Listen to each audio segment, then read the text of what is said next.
In the name of Allah, the most gracious, the most merciful. If you were told that by spending just a few minutes a day you could open a door of ease in your life, would you try it? If you are tired of financial hardship, illness, family worries, debt, children's problems, life's struggles, and the pressures of the world, listen to these words carefully to the end. Many people think that to attain peace and relief, they must perform very difficult and complex deeds. But sometimes, the main secret lies in a very simple yet consistent and sincere act, and a true connection with Allah Almighty. Today you will learn a method that requires no complex conditions, costs nothing, and has no difficult prerequisites. All it requires is certainty, sincerity, and consistency. If you perform this act with honesty and perseverance, your life may change in ways you never imagined. So, stay with us with an attentive heart and renewed hope. My dear ones, everyone has a special way of asking from Allah Almighty. But I want to teach you a method that, if you practice it for 90 days with honesty, sincerity, and steadfastness, you will see its effects and blessings in your life. I stated all these preliminaries only so that the certainty of this act may settle in your hearts. Our goal is not just to increase wealth, but that Allah Almighty grants us blessing, ease, peace, and relief in our lives. If someone has a monthly income of 20,000, 50,000, or even more, but there is no blessing in it, they will still feel a sense of hardship. But if Allah Almighty grants blessing, that same amount of income becomes sufficient and comforting for them. Perhaps Allah Almighty does not see it in the servant's best interest to increase their wealth, because more wealth might lead them away from the path of truth. In contrast, for another servant, He places such blessing in their existing income that life becomes full of comfort and peace.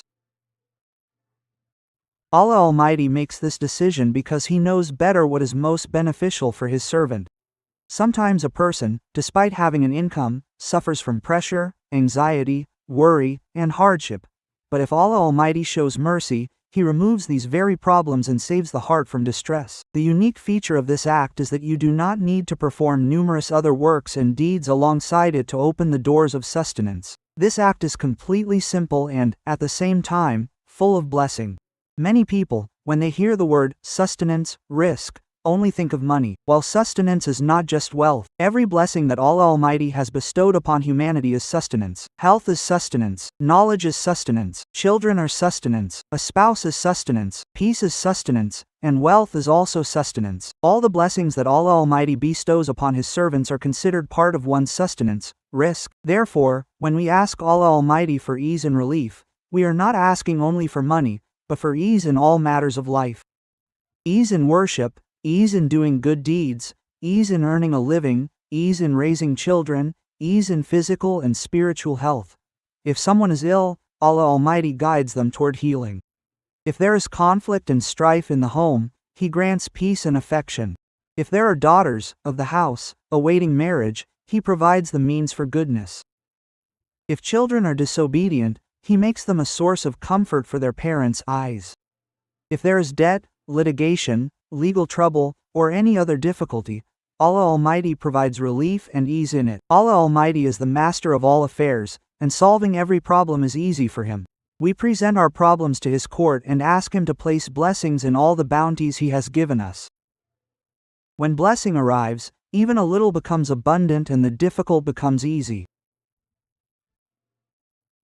Ask Allah Almighty to grant you sustenance to be spent in His path, a tongue to remember Him, wealth to be spent in good causes, eyes to read the Quran, hands and feet to move in the path of His pleasure, a life spent in His way, and to place blessings in your faith, soul, wealth, children, and time.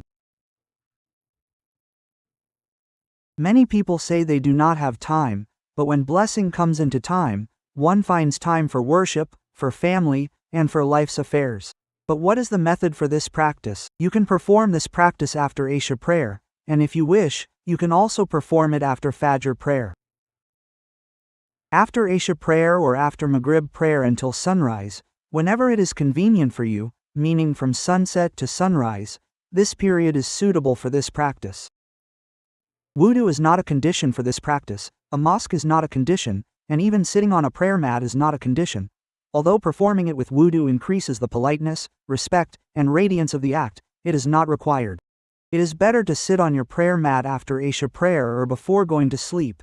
This is the best time. With wudu, use fragrance, and then begin. In this practice, you recite Durud-e-Ibrahimi, and after each time you recite Durud-e-Ibrahimi, you recite the blessed name, Ya Basitu, 30 times, Ya Basitu, Ya Basitu, Ya Basitu. Then, with a broken heart and full hope, you pray to Allah the Almighty. I will recite the Durud-e-Ibrahimi for you once. Allahumma salli, Allah Muhammadan wa, Allah Ali Muhammadan, Kama salida, Allah Ibrahima wa, Allah Ali Ibrahima innaka Hamidum Majid. Allahumma barak, Allah Muhammadan wa, Allah Ali Muhammadan, Kama barakta, Allah Ibrahima wa, Allah Ali Ibrahima innaka Hamidum Majid. Quote, Ya Basit, Ya Basit, Ya Basit.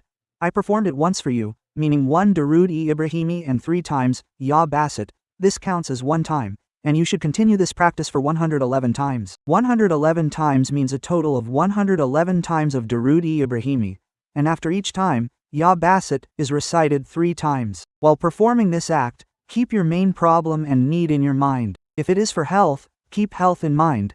If it is for children, intend for that.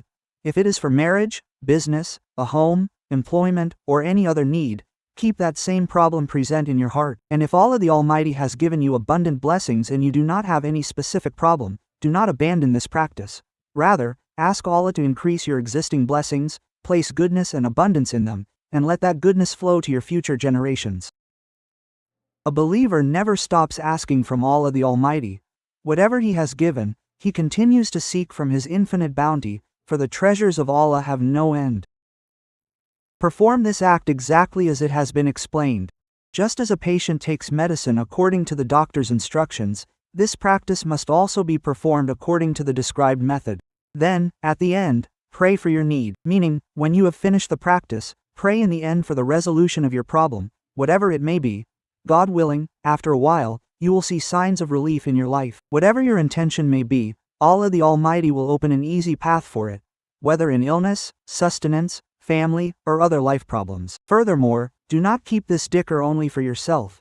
Pray for people wherever you go, on the road, in the market, at work, while traveling, and even when you see an ambulance carrying a patient, pray for them as well. Say, O Allah, by the blessing of this blessed name, make the work of everyone who is moving for a lawful and good purpose easy. Heal every patient, save everyone in distress, and make every needy person self-sufficient. A person should be someone who gives prayers and wishes well for others, not someone who complains and grumbles. The more you wish for the good of others, the more Allah Almighty will open the doors of goodness for you. Just as pollution and disease spread among people, the light of prayer and goodness must also be spread. Therefore, teach this practice to others as well. Whoever wants to do it, allow them to do so. Whoever hears about it, encourage them to perform it too. In closing, we ask Allah, the Lord of Majesty, to grant us all the success to act upon this. May God accept your coming and your listening. May He heal the sick. May He grant salvation to those in distress. May He resolve the problems of the Muslims. May He place ease and blessing in everyone's life and make us a means of bringing goodness, mercy, and relief to His servants. Amen, O Lord of the worlds.